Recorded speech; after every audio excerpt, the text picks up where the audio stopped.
ಓಂ ಶಾಂತಿ. ಇಂದಿನ ಮುರಳಿ ದಿನಾಂಕ 12/6/25. ಮುರಳಿ महावाक्यಗಳು मीठे बच्चे, तुम्हें अभी ज्ञान की दृष्टि मिली है, इसलिए तुम्हारा भटकना बंद हुआ है. तुम शांति धाम सुख धाम को याद करते हो. ಮಧುರ ಮಕ್ಕಳೇ, ತಮಗೀಗ ಜ್ಞಾನದ ದೃಷ್ಟಿ ಸಿಕ್ಕಿದೆ, ಅದಕ್ಕಾಗಿ ತಮ್ಮ ಅಲೆದಾಡುವಿಕೆ ಬಂದಾಗಿದೆ. ತಾವು ಶಾಂತಿಧಾಮ ಸುಖಧಾಮವನ್ನು ನೆನಪು ಮಾಡುತ್ತೀರಿ. ಬಾಬಾ ಹೇಳ್ತಿದ್ದಾರೆ, ಮಕ್ಕಳಿಗೆ ಈಗ ಜ್ಞಾನದ ದೃಷ್ಟಿ ಸಿಕ್ಕಿದೆ. ಅಂದರೆ ಜ್ಞಾನ ದೃಷ್ಟಿಯ ಸಮಾನ ಕೆಲಸ ಮಾಡ್ತದೆ. ಹೇಗೆ ದೃಷ್ಟಿಯಿಂದ ಯಾವ ವಸ್ತು ಹೇಗಿದೆ ಏನಿದೆ ಅಂತ ತಿಳಿತದೋ, ಹಾಗೆ ಸತ್ಯ ಅಸತ್ಯ ಹಾಗೂ ಯಾವುದು ಒಳ್ಳೆಯದು ಕೆಟ್ಟದ್ದು ಅನ್ನುವಂಥದ್ದು ತಿಳಿತದ ಜ್ಞಾನದ ನೇತ್ರದಿಂದ. ಅಂತಹ ನೇತ್ರ ತಮಗೀಗ ದೊರಕಿದೆ. ಅದಕ್ಕಾಗಿ ತಮ್ಮ ಅಲೆದಾಡುವಿಕೆ ಬಂದಾಗಿದೆ. ಒಳ್ಳೆಯದು ತಪ್ಪು, ಸರಿ ಮತ್ತು ತಪ್ಪು ಅನ್ನುವಂಥ ತಿಳಿದ ಮೇಲೆ ಯಾವುದು ಸರಿ ಅಂತ ಇದೆ, ಯಾವುದು ಸತ್ಯದ ದಾರಿ ಅಂತ ಗೊತ್ತಾಗಿದೆ, ಯಾರು ಸತ್ಯ ಅಂತ ಗೊತ್ತಾಗ್ಬಿಟ್ಟಿದೆ ಜ್ಞಾನದ ನೇತ್ರದಿಂದ.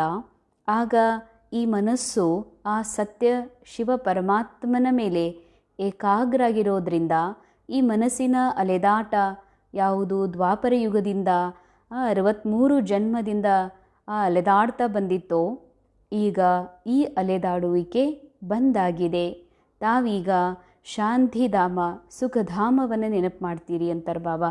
ಶಾಂತಿಧಾಮ ಅಂದರೆ ಪಂಚತತ್ವಗಳಿಂದ ಪರೆಯಾಗಿರುವ ಮೇಲೆ ಇರುವಂತಹ ಲೋಕ ಅಂತ ಅಷ್ಟೇ ಅಲ್ಲ, ಅದಂತೂ ಇದೆ, ಅದನ್ನು ನೆನಪು ಮಾಡಬೇಕಿದೆ. ಆದರೆ ಈಗ ನಾವು ನೆನಪು ಮಾಡಬೇಕಾದಂಥ ಶಾಂತಿಧಾಮ ಯಾವುದು ಅಂತಂದರೆ ಮನಸ್ಸಿನ ಶಾಂತಿಧಾಮ ಆತ್ಮ. ಆತ್ಮದ ಮೂಲ ಗುಣನೇ ಶಾಂತಿ ಇದೆ. ಶಾಂತಿಯೇ ಆತ್ಮ ಆಗಿದೆ. ಅಂದಮೇಲೆ ಈ ಮನಸ್ಸೇನು ಅಶಾಂತಿಯಿಂದ ಮಾಯೆಗೆ ವಶಭೂತಾಗಿ ಅಲ್ದಾಡ್ತಾ ಇತ್ತು, ಈಗ ಮನಸ್ಸಿಗೆ ಶಾಂತಿಧಾಮ ಆತ್ಮದ ಗುಹೆ ಆಗಿದೆ. ಆತ್ಮನೇ ಗುಹೆ, ಆತ್ಮನೇ ಮನೆಯಾಗಿದೆ. ಶಾಂತಿಯ ಸ್ಥಿತಿಯೇ ಶಾಂತಿಧಾಮ ಆಗಿದೆ. ಅದರ ಜೊತೆಯಲ್ಲಿ ಆತ್ಮದೊಳಗಿನ ಸುಖದ ಪ್ರಾಪ್ತಿ, ಸತ್ಯ ಸುಖನೇ ಆತ್ಮಕ್ಕೆ ಸುಖಧಾಮನೂ ಆಗಿದೆ. ಅಂದರೆ ಆತ್ಮದೊಳಗನೇ ಶಾಂತಿಧಾಮನೂ ಇದೆ, ಆತ್ಮದಲ್ಲಿಯೇ ಸುಖಧಾಮವೂ ಇದೆ. ಅದು ಈಗ ಆತ್ಮಕ್ಕೆ ಮನಸ್ಸಿಗೆ ಅನುಭೂತಿಯಾಗ್ತಾ ಇದೆ. ಅದಕ್ಕಿದು ಮನಸ್ಸು ಅಲೆದಾಡುವುದನ್ನು ಬಂದಾಗಿದೆ. ಬಾಬಾ ಕೊಟ್ಟಿರುವ ಜ್ಞಾನದ ದೃಷ್ಟಿಯಿಂದ, ದಿವ್ಯ ನೇತ್ರದಿಂದ ಅಲೆದಾಡುವಿಕೆ ಬಂದಾಗಿದೆ. ಹಾಗೆ ನೋಡಿದರೆ ಈ ಜ್ಞಾನದ ದೃಷ್ಟಿ ಎಲ್ಲರಿಗೂ ಸಿಗಲಿಕ್ಕೆ ಸಾಧ್ಯ ಇಲ್ಲ. ಕೋಟಿಯಲ್ಲಿ ಕೆಲವರಿಗೆ ಮಾತ್ರ ಸಿಗ್ತದೆ. ಅದು ಕೇವಲ ಪರಮಾತ್ಮ ತಂದೆಯಿಂದ ಮಾತ್ರ ಅಂತ. ಯಾರು ಬಯಸಿದ್ರೂ ಸಿಗೋದಿಲ್ಲ, ಅಥವಾ ಬೇರೆ ಯಾರ ಹತ್ರನೂ ಸಿಗೋದಿಲ್ಲ. ಕೇವಲ ಶಿವಬಾಬಾ ಬಾಬಾರ ಜ್ಞಾನವನ್ನು ಅರಿಯಲಿಕ್ಕೆ ನಾವು ಪಾತ್ರಿದ್ದೀವಿ. ಇಂಥ ಒಂದು ದಿವ್ಯ ದೃಷ್ಟಿಯನ್ನು ಪ್ರಾಪ್ತ ಮಾಡ್ಕೊಳ್ಳಿಕ್ಕೆ ನಾವು ಯೋಗ್ಯ ಪಾತ್ರಿದ್ದೀವಿ ಅಂತಂದರೆ ಇದು ಬಹಳ ಹೆಮ್ಮೆ, ನಶೆಯ ಮತ್ತು ಸ್ವಮಾನದ ಮಾತಾಗಿದೆ. ಇಂದಿನ ಮುರಳಿಯ ಪ್ರಶ್ನೆಯಾಗಿದೆ, ದೇವತಾओं में कौन सी ताकत है और वह ताकत किस विशेषता के कारण है? ದೇವತೆಗಳಲ್ಲಿ ಯಾವ ಒಂದು ಶಕ್ತಿ ಇದೆ, ಆ ಶಕ್ತಿ ಯಾವ ವಿಶೇಷತೆಯ ಕಾರಣದಿಂದ ಇದೆ ಅಂತಾರೆ ಬಾಬಾ. ಯಾಕೆಂದರೆ ಮಾನವರಿಗಿಂತ ದೇವತೆಗಳು ಶ್ರೇಷ್ಠ ಆಗಿರೋದೇ ಆ ಶಕ್ತಿಯಿಂದ. ಆ ಶಕ್ತಿ ಯಾವುದು ಅಂತ ಕೇಳ್ತಾರೆ. ಉತ್ತರದಲ್ಲಿ ಬಾಬಾ ಹೇಳ್ತಿದ್ದಾರೆ, देवताओं में सारे विश्व पर राज्य करने की ताकत है. वह ताकत विशेष एक मत की विशेषता के कारण है. ಅಂಡರ್ಲೈನ್, ದೇವತೆಗಳಲ್ಲಿ ಇಡೀ ವಿಶ್ವದ ಮೇಲೆ ರಾಜ್ಯ ಮಾಡುವಂತಹ ಶಕ್ತಿ ಇದೆ, ದೇವತೆಗಳೊಳಗಿದೆ. ಆ ಶಕ್ತಿ ವಿಶೇಷ ಒಂದು ಮತದ ಅಂತೆ ನಡೆಯೋದ್ರಿಂದ ಬಂದಿದೆ ಅಂತ ಹೇಳ್ತಾರೆ ಬಾಬಾ. वहाँ एक मत होने के कारण वज़ीर आदि रखने की दरकार नहीं. ಸತ್ಯುಗದಲ್ಲಿ ದೇವತಾ ಜೀವನ ಇದ್ದಾಗ ಅಲ್ಲಿ ದೇವತೆಗಳು ಒಂದು ಮತದಂತೆ ಇರೋದ್ರಿಂದ ಅಲ್ಲಿ ಯಾವುದೇ ಮಂತ್ರಿಮಂಡಲವನ್ನು ಇಡುವುದರ ಅವಶ್ಯಕತೆ ಇಲ್ಲ. देवताओं ने संगम पर बाबा से ऐसी श्रीमत ली हुई है जो 21 जन्म राज्य करते हैं. ದೇವತೆಗಳು ಸಂಗಮ ಯುಗದಲ್ಲಿ ಇಂತಹ ಒಂದು ಶ್ರೀಮತವನ್ನು ಪಡೆದಿರ್ತಾರೆ. ಅವರು 21 ಜನ್ಮದ ರಾಜ್ಯವನ್ನು ಮಾಡ್ತಾರೆ. ವಹಾ ಏಕ್ ರಾಜ ಕಿ ಏಕ್ ದೈವಿ ಫ್ಯಾಮಿಲಿ ಹೋತಿ, ದೂಸರಿ ಮತ್ ಹೋತಿ ಹಿ ನಹಿ. ಸತ್ಯಯುಗದಲ್ಲಿ ಒಬ್ಬ ರಾಜನ ಒಂದೇ ದೈವಿ ಪರಿವಾರ ಇರ್ತದೆ, ಬೇರೆ ಯಾವ ಮತಗಳು ಇರುವುದಿಲ್ಲ. ಬಹಳ ಗುಹ್ಯ ರಹಸ್ಯ ಬಾಬಾ ಹೇಳ್ತಿದ್ದಾರೆ. ಹಾಗೆ ನೋಡಿದರೆ BK ಕಾನ್ಷಿಯಸ್ ಅರ್ಥಾತ್ ದೇಹಭಾನದ ಕಾನ್ಷಿಯಸ್, ರೋಲ್ ಕಾನ್ಷಿಯಸ್. ಇದು ಕೂಡ ಯಾರು BK ಕಾನ್ಷಿಯಸ್ಸಲ್ಲಿದ್ದಾರೆ ಅವ್ರಿಗೆ ಹೀಗೆ ಅನ್ನಿಸ್ತದ ಸತ್ಯುಗ ಅಂತಂದರೆ ಕಲಿಯುಗದ ನಂತರ ಬರುವ ಸಮಯದ ಮಾತು ಅಂತ. ಆದರೆ ಬಾಬಾ ಹೇಳ್ತಾ ಇರೋದು ಇದೇ ಸಮಯ. ದೇವತಾ ಅಂದರೆ ದಿವ್ಯ ಬುದ್ಧಿಯುಳ್ಳಂಥವರು. ಈ ಸಮಯದಲ್ಲಿ ಇಡೀ ವಿಶ್ವದ ಮೇಲೆ ರಾಜ್ಯ ಮಾಡುವಂಥ ತಾಕತ್ತು ಅಂತಂದರೆ ಮೈಂಡಲ್ಲೇ ಇಡೀ ವಿಶ್ವ ಇದೆ. ಅರ್ಥಾತ್ ಏನೆಲ್ಲ ಈ ಮನಸ್ಸು 63 ಜನ್ಮಗಳಿಂದ ರಚನೆ ಮಾಡಿದೆ, ಅನೇಕ ವಿಚಾರಗಳು, ಅದರ ಮೇಲೆ ರಾಜ್ಯ ಮಾಡಬೇಕಾಗಿದೆ. ಅರ್ಥಾತ್ ಆತ್ಮ ಈ ಮನಸ್ಸಿನ ವಿಚಾರಗಳಿಂದ ಹಾಗೂ ಅನೇಕ ಸ್ಮೃತಿಗಳಿಂದ ಮುಕ್ತ ಆಗಿ ಆತ್ಮ ತನ್ನ ಮೂಲ ಸ್ಥಿತಿಯಲ್ಲಿ ಸ್ಥಿತ ಆಗುವುದೇ ರಾಜ್ಯ ಅಧಿಕಾರಿ ಆಗೋದು. ಸಂಗಮ ಯುಗದಲ್ಲಿ ಯಾರು ಇಂತಹ ಒಂದು ರಾಜ್ಯದ ಅಧಿಕಾರಿ ಆಗ್ತಾರೋ ಅವರೇ ಭವಿಷ್ಯದಲ್ಲೂ ಕೂಡ ರಾಜ್ಯಾಡಳಿತ ಅವಶ್ಯ ಮಾಡ್ತಾರೆ. ಅಂದಮೇಲೆ ಈ ತಾಕತ್ತು ಹೇಗೆ ಬಂದಿರೋದು ಅಂತಾರೆ ಬಾಬಾ. ಹೇಗೆ ಬಂದಿದೆ? ಏಕ್ ಮತ್ ಅಂದರೆ ಸತ್ಯಯುಗದಲ್ಲಿ ಮನಸ್ಸು, ಬುದ್ಧಿ, ಸಂಸ್ಕಾರ ಇವು ಮೂರರದು ಏನೂ ಕೆಲಸನೇ ಇರೋದಿಲ್ಲ. ಇವುಗಳ ಒಂದು ಕಾರೋಬಾರಲ್ಲಿ ನಡೆಯೋದಿಲ್ಲ. ಯಾಕೆ ನಡೆಯೋದಿಲ್ಲ ಅಂದರೆ ಆತ್ಮ ಸಂಪೂರ್ಣ ಜಾಗೃತಿ ಇರೋದ್ರಿಂದ ಆತ್ಮನ ಈ ಮನಬುದ್ಧಿ ಸಂಸ್ಕಾರ ಮೂರೂ ಸತೋ ಪ್ರಧಾನ ಅವಸ್ಥೆಯಲ್ಲಿರೋದ್ರಿಂದ ಆಗ ಆಟೋಮೆಟಿಕ್ ಆತ್ಮ ಜಾಗೃತ ಸ್ಥಿತಿ ಸಂಪೂರ್ಣ ಸತ್ಯ ಸ್ವರೂಪದಲ್ಲಿರೋದ್ರಿಂದ ಆತ್ಮ ಮನ ಬುದ್ಧಿ ಸಂಸ್ಕಾರ ಸಹಿತ ಏಕಾಗಿರುವ ಕಾರಣ, ಒಂದಾಗಿರುವ ಕಾರಣದಿಂದ ಇದಕ್ಕೆ ಏಕಮತ್ ಅಂತಾರೆ ಬಾಬಾ. ಈ ಅಭ್ಯಾಸ ಸಂಗಮ ಯುಗದಲ್ಲಿ ಮಾಡಿರೋದ್ರಿಂದ ಈ ಏಕಮತದ ಶಿಕ್ಷಣ ಶ್ರೀಮತ ಬಾಬಾರವರಿಂದ ಸಿಕ್ಕಿದೆ. ಈಗ ಈ ಮನಸ್ಸು ಒಂದು ವಿಚಾರ ಮಾಡೋದು, ಬುದ್ಧಿ ಒಂದು ನಿರ್ಣಯ ತಗೊಳ್ಳೋದು, ಸಂಸ್ಕಾರ ತನ್ನ ಕಡೆಗೆ ಆಕರ್ಷಿತ ಮಾಡ್ಕೊಳ್ಳೋದು, ಇದೆಲ್ಲದರಿಂದ ಯಾವಾಗ ನಾವು ಮುಕ್ತಾಗ್ತೀವಿ, ಇಲ್ಲಿ ಕೇವಲ ಆತ್ಮನಲ್ಲಿ ಮೂರೂ ಮರ್ಜ್ ಆಗಿಬಿಡ್ತವೆ, ಆತ್ಮನ ಸಂಪೂರ್ಣ ರಾಜ್ಯ ಆಡಳಿತ ನಡೀತದೋ ಇದಕ್ಕೆ ಏಕಮತದ ರಾಜ್ಯ ಅಂತ ಹೇಳ್ತದೆ. ಸಂಗಮ ಯುಗದಲ್ಲಿ ಈ ರೀತಿಯ ಏಕಮತದ ರಾಜ್ಯ ನಡೆಯೋದ್ರಿಂದ ಸತ್ಯಯುಗದಲ್ಲೂ ಕೂಡ ರಾಜ ಏಕಮತದಿಂದ ರಾಜ್ಯವನ್ನು ಆಳ್ತಾನೆ ಆತ್ಮ. ಅದೇ ರೀತಿಯಾಗಿ ಸ್ಥೂಲ ರೂಪದಲ್ಲಿಯೂ ಕೂಡ ಸತ್ಯಯುಗದಲ್ಲಿ ಏಕಮತದ ರಾಜ್ಯ ಆಡಳಿತ ಇರ್ತದ. ಒಬ್ಬನೇ ರಾಜ, ಒಂದೇ ರಾಜ್ಯ ಆಡಳಿತ. ಅರ್ಥಾತ್ ಹಾಗೆ ನೋಡಿದರೆ ಬಾಬಾ ಹೇಳಿದಾರ ಅನೇಕ ಸಾಮಂತ ರಾಜರು ಇರ್ತಾರೆ ಅಂತ. ಈಗ ಹೇಳ್ತಿದ್ದಾರೆ ಬಾಬಾ ಒಬ್ಬನೇ ರಾಜ್ಯ ಒಂದೇ ಮತ. ಅರ್ಥಾತ್ ಇದು ಆತ್ಮನ ಮಾತು. ಹೋಲ್ ಇಲ್ಲಿ ಮನಸ್ಸು ರಾಜ ಆಗೋದು, ಒಮ್ಮೆ ಮನಸ್ಸು ಮಾಲೀಕ ಆಗೋದು, ಒಮ್ಮೆ ಆತ್ಮ ಮಾಲೀಕ ಆಗೋದು, ಒಮ್ಮೆ ಬುದ್ಧಿ ಮಾಲೀಕ ಆಗೋದಿಲ್ಲ. ಕೇವಲ ಒಬ್ಬನೇ ರಾಜ ಅಂತಂದರೆ ಮನ ಬುದ್ಧಿ ಸಂಸ್ಕಾರ ಸತೋ ಪ್ರಧಾನ ಅವಸ್ಥೆಯಲ್ಲಿರೋದ್ರಿಂದ ಆತ್ಮ ರಾಜ ಆಗಿರ್ತಾನೆ. ಒಂದೇ ಫ್ಯಾಮ್ಲಿ ಅರ್ಥಾತ್ ಮನ ಬುದ್ಧಿ ಸಂಸ್ಕಾರ ಒಂದೇ ಆಗಿರ್ತಾವ. ಅಂದರೆ ಮನೆಯಲ್ಲಿ ಮಗಳು ಒಂಥರ ಇರೋದು, ಮಗ ಒಂದು ಕಡೆಗೆ, ಪತ್ನಿ ಒಂಥರ, ಪತಿ ಒಂಥರ. ಈ ಕಲಿಯುಗದಲ್ಲಿ ನಾವು ಸ್ಥೂಲ ರೂಪದಲ್ಲಿ ನೋಡ್ತೀವಿ. ಯಾಕೆ? ಮೈಂಡ್ ಒಳಗೆ ಆತ್ಮ ರಾಜ ಇನ್ನೂ ಮಲಗಿರೋದ್ರಿಂದ ಮನಸ್ಸು ಒಂದು ಕಡೆ ಎಳಿತದ, ಬುದ್ಧಿ ಒಂದು ಕಡೆ ಎಳಿತದ, ಸಂಸ್ಕಾರ ಒಂದು ಕಡೆ ಆಕರ್ಷಿತ ಮಾಡ್ತದ. ಒಳಗೂ ಏಕತೆ ಇಲ್ಲ, ಹೊರಗೂ ಏಕತೆ ಇಲ್ಲ. ಯಾವಾಗ ಬಾಬಾ ಕೊಟ್ಟಿರುವ ಸತ್ಯ ಜ್ಞಾನದ ನೇತ್ರದಿಂದ ಯಾವಾಗ ನಾವು ಮನಬುದ್ಧಿ ಸಂಸ್ಕಾರಗಳ ಮೇಲೆ ಏಕಮತದ ರಾಜ್ಯವನ್ನು ಆಳ್ಲಿಕ್ಕೆ ಶುರು ಮಾಡ್ತೀವಿ, ಆಗ ಆಟೋಮೆಟಿಕ್ಕಾಗಿ ಒಂದು ರಾಜ ಆತ್ಮ ರಾಜ ಮತ್ತು ಒಂದೇ ಆಡಳಿತ ನಡೀತದ. ಆ ಸಮಯದೊಳಗೆ ಯಾವುದೇ ಮಂತ್ರಿಮಂಡಲ ಅಂದರೆ ಸಂಗಮ ಯುಗದಲ್ಲಿ ಅನೇಕರ ಸಲಹೆ ತಗೊಳ್ಳುವ, ಅನೇಕರ ಹಿಂದೆ ಬೆನ್ನು ಹತ್ತುವ ಜರುರತ್ತಿಲ್ಲ. ಸೀದಾ ಏಕ್ ಬಾಬನ ಜೊತೆ ಕನೆಕ್ಷನ್ ಮತ್ತು ಒಬ್ಬ ತಂದೆಯ ಮೂಲಕ ಸತ್ಯಜ್ಞಾನವನ್ನು ಅರಿತು ಆತ್ಮ ಸ್ವಯಂ ನಿರ್ಣಯ ತಗೊಳ್ಳುವಂಥ ಶಕ್ತಿ ಪಡೀತದೆ. ಇದರಿಂದ ಸತ್ಯಯುಗದಲ್ಲಿ ಒಬ್ಬ ರಾಜ, ಒಂದು ಮತದ ರಾಜ್ಯ ನಡೀತದೆ. ಹೀಗಾಗಿ ಅಲ್ಲಿ ಕೂಡ ವಕೀಲರನ್ನು ಅರ್ಥಾತ್ ಮಂತ್ರಿಮಂಡಲವನ್ನು ಇಡುವ ಅವಶ್ಯಕತೆ ಇರೋದಿಲ್ಲ. ಇದೆಲ್ಲ ಬರೋದೆದರಿಂದ ಅಂದರೆ ಬಾಬಾ ಕೊಟ್ಟಿರುವ ಒಂದು ಮತದಂತೆ ನಡೆಯೋದ್ರಿಂದ. ಗೀತ್ ನಯನಹೀನ್ ಕೋ ರಾಹ ದಿಖಾओ ಹೋ ಪ್ರಭು, ಹೇ ಭಗವಂತ, ನಾವು ಕುರುಡರಾಗಿದ್ದೀವಿ, ನೀವು ದಾರಿ ತೋರಿಸ್ರಿ ಅಂತ ಹಾಡಿದೆ. ಬಾಬಾ ತೋರಿಸಾಗಿದೆ ಭಕ್ತಿ ಮಾರ್ಗದ ಗೀತೆ ಇದು. ಈಗ ಬಾಬಾ ಬಂದು ನಮ್ಮ ಇಚ್ಛೆಯನ್ನು ಪೂರ್ಣ ಮಾಡಿದ್ದಾರೆ. ಓಂ ಶಾಂತಿ. ಬಚ್ಚೋं को नयन मिले हैं, पहले नयन नहीं थे, कौन से नयन, ज्ञान के नयन नहीं थे. ಮಕ್ಕಳಿಗೆ ಈಗ ನೇತ್ರ ಸಿಕ್ಕಿದೆ. ಯಾಕೆ ಅಂದರೆ ನಿಮಗೆ ಕಣ್ಣೇ ಇರಲಿಲ್ಲ ಅಂತಾರೆ ಬಾಬಾ. ಯಾವ ಕಣ್ಣು? ಜ್ಞಾನದ ಕಣ್ಣಿರಲಿಲ್ಲ. ಅಜ್ಞಾನಕ್ಕೆ ನಯನ್ ಥೋಥೇನ, ಅಜ್ಞಾನದ ನಯನಗಳಿದ್ದು, ಅಜ್ಞಾನದ ಕಣ್ಣಿದ್ದು. ಅದಕ್ಕೆ ಈ ಕಣ್ಣಿನಿಂದ ನಾನು ಕಮ್ಮಿ ಅನ್ನಿಸ್ತಿತ್ತು, ನನ್ನ ಕ್ಯಾರೆಕ್ಟರ್ ಒಳಗೆ ನಾ ಕಮ್ಮಿದ್ದೀನಿ, ಇವ್ರು ಹೆಚ್ಚದಾರ, ನಾನು ಕಮ್ಮಿ ಓದೀನಿ, ಇವ್ರು ಹೆಚ್ಚು ಓದಿದಾರ ಅನ್ನುವ ಡಿಫ್ರೆನ್ಸಿಯೇಟ್ ಫೀಲ್ ಮಾಡ್ತಿತ್ತು ಮೈಂಡ್. ಯಾಕಂದರೆ ಕಣ್ಣುಗಳೇ ಎದುರದ್ದು ಮಾಯೆ ಕಣ್ಣುಗಳಂತಾರೆ ಬಾಬಾ. ಅಜ್ಞಾನದ ಕಣ್ಣುಗಳಿದ್ದು ಅಂತ. ಇವ್ರು ಹೆಚ್ಚು ಶ್ರೀಮಂತ, ನಾನು ಕಮ್ಮಿದ್ದೀನಿ, ಅಥವಾ ನಾನು ಹೆಚ್ಚಿದ್ದೀನಿ, ಇವ್ರು ಕಮ್ಮದಾರ, ಅಥವಾ ಹೊರಗಿನ ದೃಷ್ಟಿಯೊಳಗೆ ಇವರು ದೊಡ್ಡವರು, ಇವರು ಚಿಕ್ಕವರು, ಅವ್ರ ಮುಂದೆ ನಾನು ಹೀಗೆ ಅಂತ ಎಲ್ಲದರಲ್ಲೂ ಅಂದರೆ ಅಸತ್ಯವನ್ನು ಸತ್ಯವನ್ನು ಅರಿಯದೇ ಇರುವುದು. ಯಾಕೆ? ಅಜ್ಞಾನದ ನೇತ್ರಕ್ಕೆ ಸತ್ಯ ಆತ್ಮ, ಸತ್ಯ ಪರಮಾತ್ಮನ ದರ್ಶನ ಆಗಕ್ಕೆ ಸಾಧ್ಯನೇ ಇಲ್ಲ. ಹೀಗಾಗಿ ಅಸತ್ಯವಾಗಿರುವ ಸಂಬಂಧಗಳು, ಅಸತ್ಯವಾಗಿರುವ ಜಗತ್ತಿನ ವಸ್ತುಗಳು, ಇವನೇ ಸತ್ಯ ಅಂತ ತಿಳ್ಕೊಂಡು ಇಲ್ಲಿವರೆಗೆ ಅನುಭವ ಮಾಡ್ತಿದ್ವಿ. ಅದಕ್ಕೆ ಬಾಬಾ ಹೇಳ್ತಾರೆ, ಇಲ್ಲಿವರೆಗೆ ನಿಮ್ಮದು ಅಜ್ಞಾನದ ಕಣ್ಣುಗಳಿದ್ದು ಬಾಬಾ ಬಂದು ಜ್ಞಾನದ ಕಣ್ಣುಗಳನ್ನು ಕೊಡ್ತಾ ಇದ್ದಾರೆ. ಬಚ್ಚೆ ಜಾನ್ತೆ ಹೇ ಜ್ಞಾನ ಕಾ ಸಾಗರ್ ಏಕ್ ಹಿ ಬಾಬಾ ಹೇ. ಜ್ಞಾನದ ಸಾಗರ ಒಬ್ಬರೇ ತಂದೆ ಇದ್ದಾರೆ.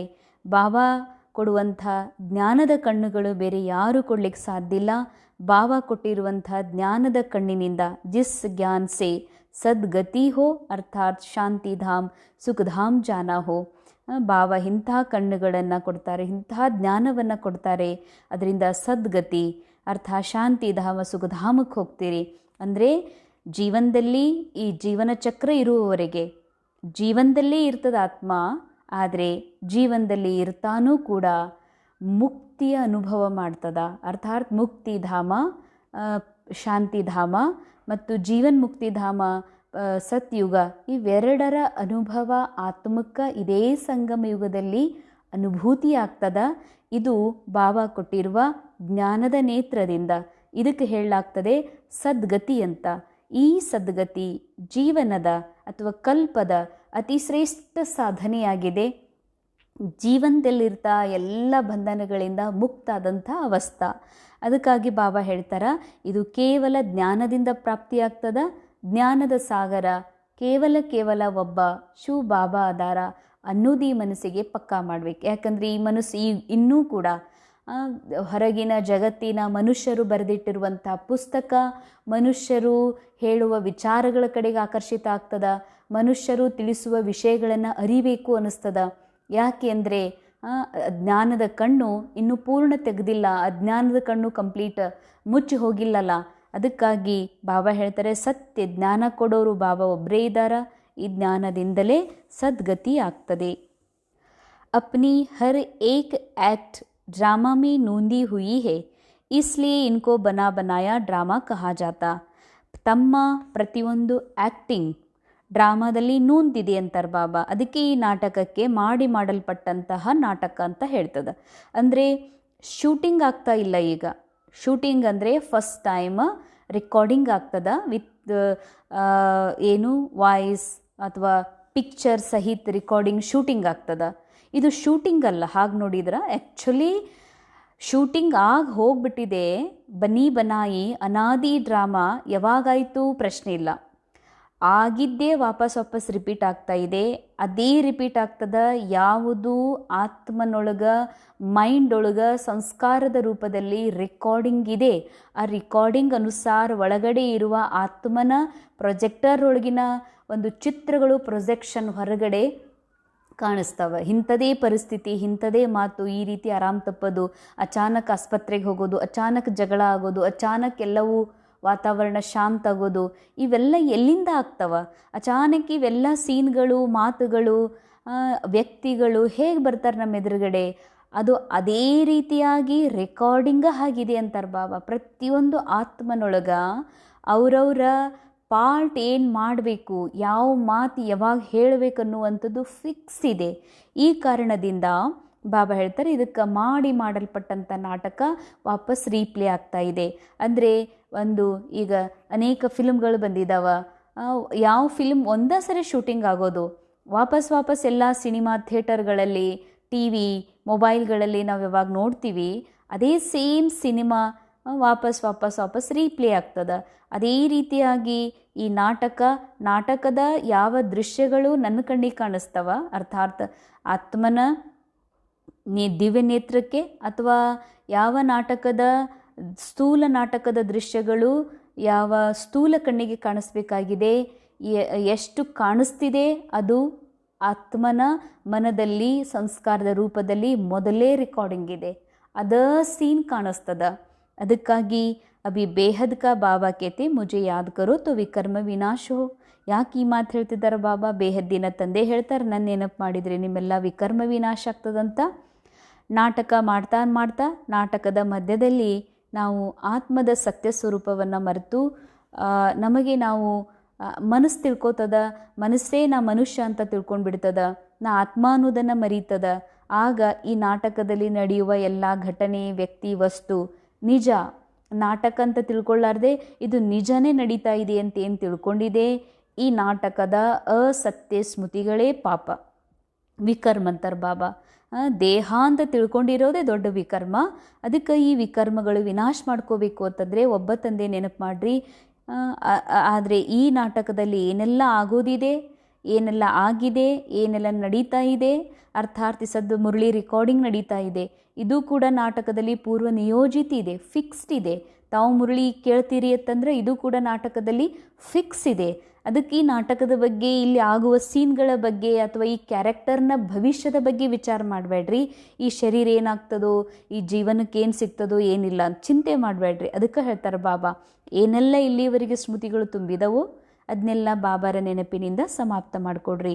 ತೋ ಹಮ್ ಕ್ಯೂ ನ ಬಾಬಾ ಕೋ ಯಾದ್ ಕರೆ, ಯಹಿ ತೋ ಮೆಹನತ್ ಕಿ ಬಾತ್ ಐನಾ.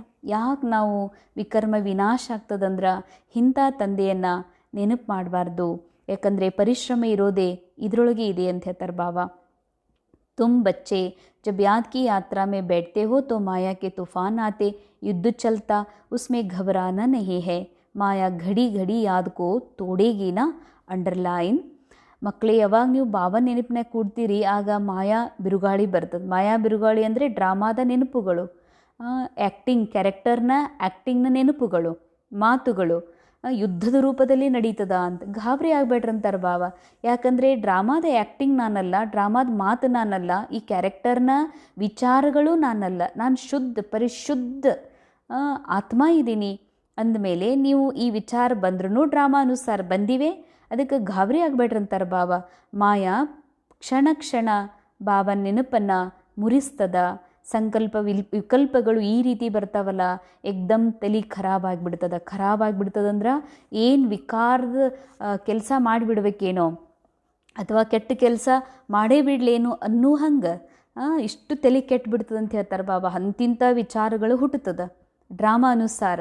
ಆದರೆ ಬಾಬಾ ಹೇಳ್ತಾರೆ, ನಾ ಆತ್ಮ ಇದ್ದೀನಿ, ನನ್ನ ಕೆಲಸ ಸಾಕ್ಷಿಯಾಗಿ ಕೇವಲ ನೋಡೋದಿದೆ, ಕೇವಲ ಬಾಬನ ಸಂಘದಲ್ಲಿರೋದಿದೆ, ಕೇವಲ ಈ ರಿಪೋರ್ಟನ್ನು ಬಾಬಾಗೆ ಒಪ್ಸೋದಿದೆ. ಬಾಕಿ ವಿಚಾರಗಳನ್ನು ಚೇಂಜ್ ಮಾಡ್ತೀನಿ ಅಂತಂದ್ರೆ ಸಾಧ್ಯ ಇಲ್ಲ. ವಿಚಾರ ಡ್ರಾಮಾನುಸಾರ ಬಂದಿದೆ, ಹೋಗ್ತದ.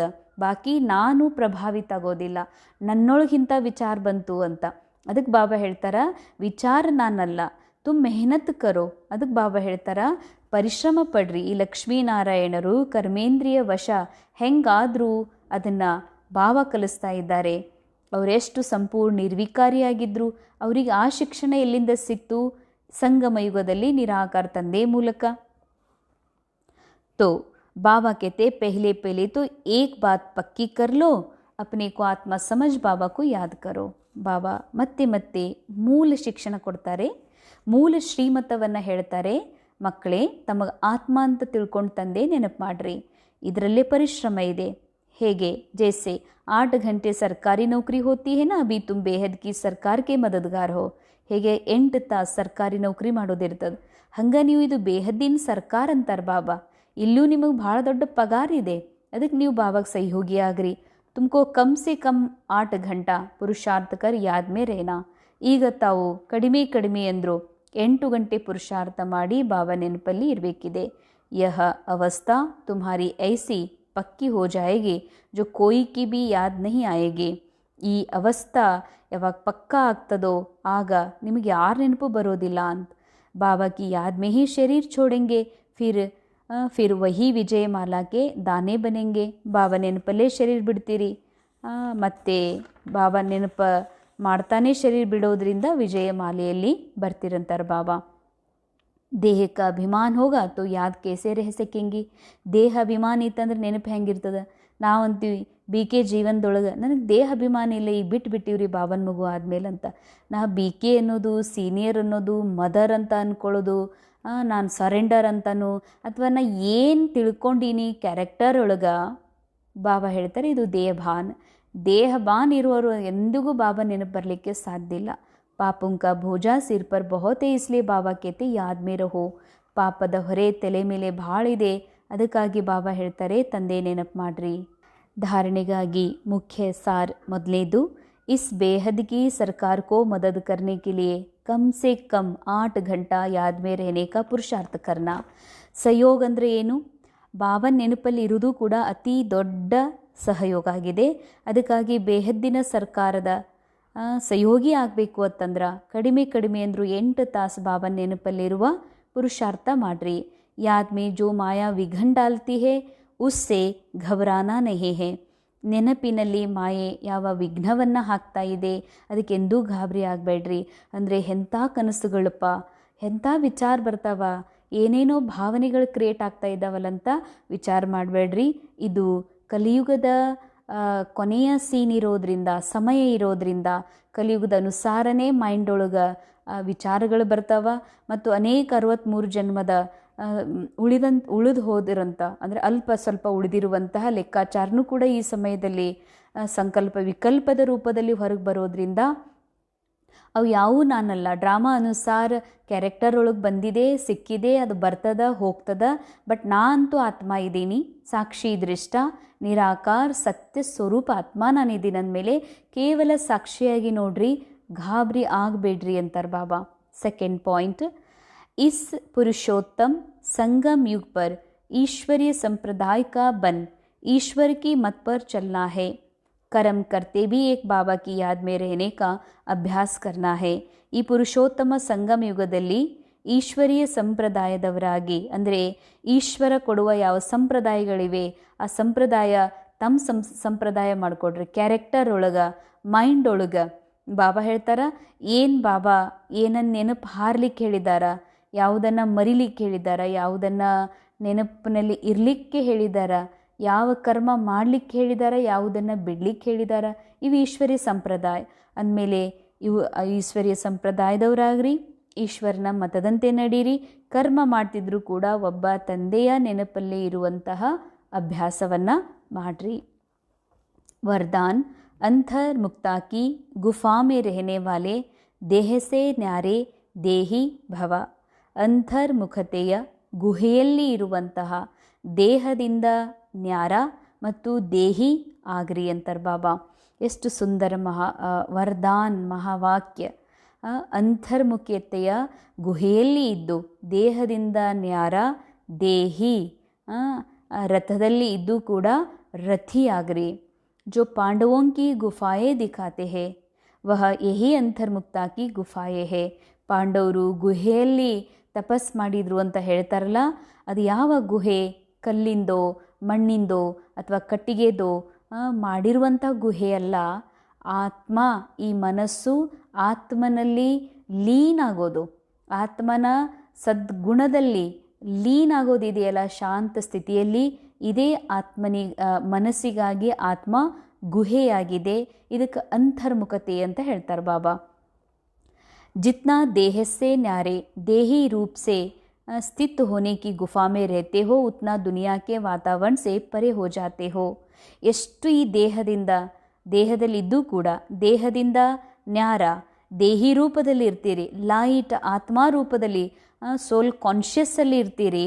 ಇದರಿಂದ ಗುಹೆಯಲ್ಲಿ ಇರುವ ಕಾರಣದಿಂದ ಅಷ್ಟೇ ಈ ಜಗತ್ತಿನ ವಾತಾವರಣದಿಂದ ಪರೆ ಇರ್ತೀರಿ. ನನಗೆ ಹೀಗಂದರು, ಹೀಗಾಯಿತು, ಏನಾಗುತ್ತೋ ಏನೋ, ಹೊರಗಿನ ಜಗತ್ತಿನ ಯಾವುದೇ ಮಾತಿನ ಪ್ರಭಾವ ನಿಮಗಾಗೋದಿಲ್ಲ. ಯಾಕಂದರೆ ನೀವು ಗುಹೆಯಲ್ಲಿದ್ದೀರಂತಾರೆ ಬಾಬಾ.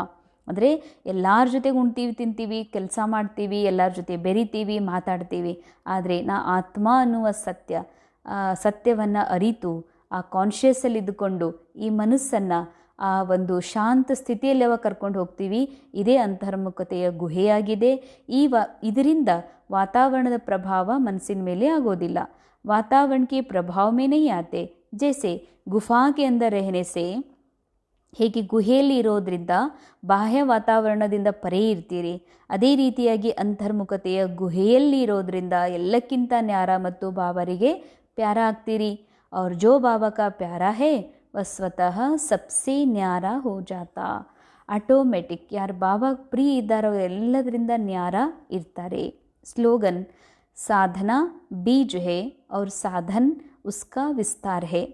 विस्तार में साधना को छिपा नहीं देना है. अंडरलाइन. ಸಾಧನಾ ಅಂದರೆ ಪುರುಷಾರ್ಥ.